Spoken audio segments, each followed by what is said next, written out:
Regeng Hamrebawa risang temanten sarimit medak saking palenggahan pinapak sang suba monggala arsa jengkar tilar pawiwahan kini rabaken mulati wahyuning jodoh tedak jelap ngampil amparan rukmi kinarubik para remaja putri saengga putri domas horekrek kang samyahan jenengi prasasat kadi Narendra Siniwaka satuhu arsa jengkar hangedaton binayang bayang sirna kamanungsane lir dewaning kabagyan arsa melanggang bawana gelanggangi langening langen ramyang katongtong kenyare hanuk mengsasi tondo wis kasipatan wahyuning jodoh Jatmika Hamrebawa handayani Warata sangya kang hanjenengi kadaan tuka gempalaning nugroho sinten ta ing ngarsa asung tulodo ingkang minangka pramukaning lampah busana lir panewu mantri mataya ngrantaya kadi angganing senapati lah menika tawarnane sing suba monggala ya sang monggala suba dasar pideksa sarwa sembada maksimuduh tumaruna pimbuh hamek susila hanaraka lebdah ring wileting beksa lampah ngrantaya anut rara sing wirama hanggung kendel tindake sapecak mangu sapecak tumoleh tansah kardia marang tambini wini suda sandaya manawa kasadunging rata kabetusing tawang-tawang sumambung ing wuntat lampahe manggala yuda sakembaran kembar busanane kembar dedek piye dege kembar warnane tinon saking Mandrawa kanya jambar sinigar pasuryane sumunar agilar-gilar ngagem busana sarwi jenar mila boten moka lamun para kenya padha kumesar handulu baguse satria kembar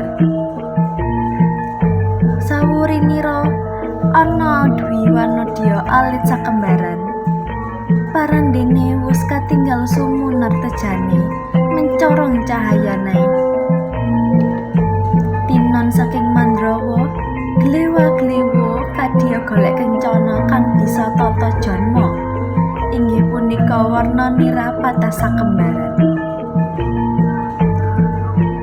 sinigek getya kang cinarita sinten ta ing madya manggung karsa kang busana lir raja kawibada lah punika ta ingkang dados mustikaning karya memaniking kadya-jatining kang rinengga sang temanten kekalih Bagus Prabdipta Gautama kaliyan Rara Sekar Arum lumampah kekanten asta keket raket renggang gula kumopir pulut kekalihnya saking lingsem nanging suka hanggung reremetian asta ngrayita yen sadayu tamu wonten ingkang pirsa kajawih pangendali wara dasar wus dangu denira hangati tumapaking pahargyan marpa sekedap hanggunjil suswa anggeget lati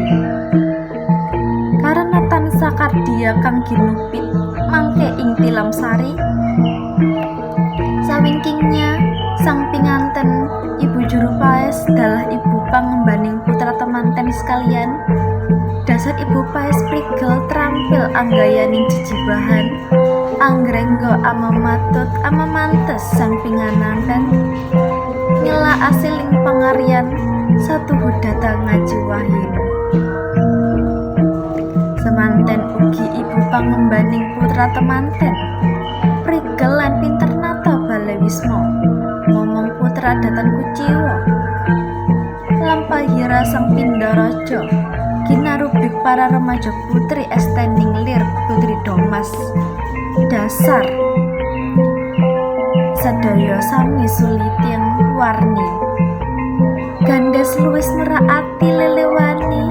ngelang moni. Ing pengajap bejang dadya putri kang sejati, kada swargi Raden Ajeng Kartini ingkang kaesti. Amung sawiji mugi-mugi bejang winangku satriya sejati, ingkang keparetut uri handayani, ingkang hamangku karya sarimbit garwa, hangliring kanan kering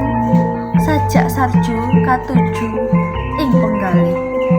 Weningani balu daging tamu mlabar dumugi ing penggalih, prasasat boten kenging pinata ing basa. Sewu bagya dadya sajuga.